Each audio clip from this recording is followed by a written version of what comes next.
ક્યુકી સાસ ભી કભી બહુ થી ના પહેલા બધા જ એપિસોડ લખનારા વિપુલ મહેતા. Thank you. તમે કેટલા લખી દીધેલા એપિસોડ? મેં ઇનિશિયલ 500 એપિસોડ. 500 એપિસોડ. યસ. એટલે અહીંયા જે બધા બેઠા છે એની મમ્મીઓને બગાડનારા અમે લોકો છીએ. રાતના 9 વાગ્યાથી જે જમવાનું નહોતું મળતું, 9 પહેલાં જમી લેવાનું, એના બધા ફાઉન્ડર મેમ્બર અમે છીએ. એટલે મીરને તમે મારેલો. હા, એબ્સોલ્યુટલી.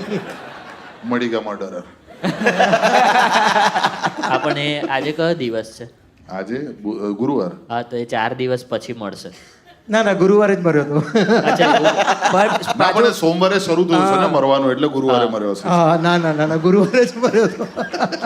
એ તો અરે એ તો that episode was so, એટલે મને તો એમ બીજા દિવસે સવારે ઘરે ગયો, એટલે અમે લોકો બધા સાથે હતા, એકતા, સ્મૃતિ, અમે બધા સાથે હતા, અને એક અચાનક એકતા કપૂરે એડિટ જોયો ને એને કીધું કે इसमें डाल दो 1972 to 2001.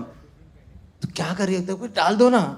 અને નાખી દીધું ને ગુરુવારે જે ભાઈ પડ્યા છે અમારા ઉપર, એટલે અમે લોકો બધા સાથે હતા. 10:30 વાગે એપિસોડ પત્યો, અને જેટલા લોકો હતા બધાના ફોન રણકવાના. મીરને મારી નાખ્યો, મીર મરી ગયો, મીર મરી. અચ્છા, મનન ઓળખે છે મને.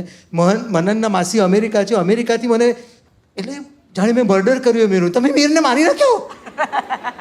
અચ્છા, આ બધું થયું, બધા બાલાજીના ફોન ચાલે, આખા બધાના મેલ ક્રેશ થઈ ગયા, સ્ટારના મેલ ક્રેશ થઈ ગયા.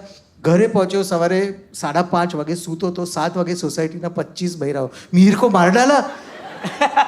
અરે મને એમ લાગ્યું કે હું એનું ખૂન કરીને ઘરે આવ્યો છું. એટલે તો કીધું મર્ડરર પકડાઈ ગયા છે. મર્ડર પકડાઈ ગયા, સાચી ભાઈ વાત છે. કેટલા લોકો રડ્યા છે એ ટાઈમ મને હજુ પણ યાદ છે. પણ એમાં જ અમારા ખિસ્સા ભરાયા છે ભાઈ.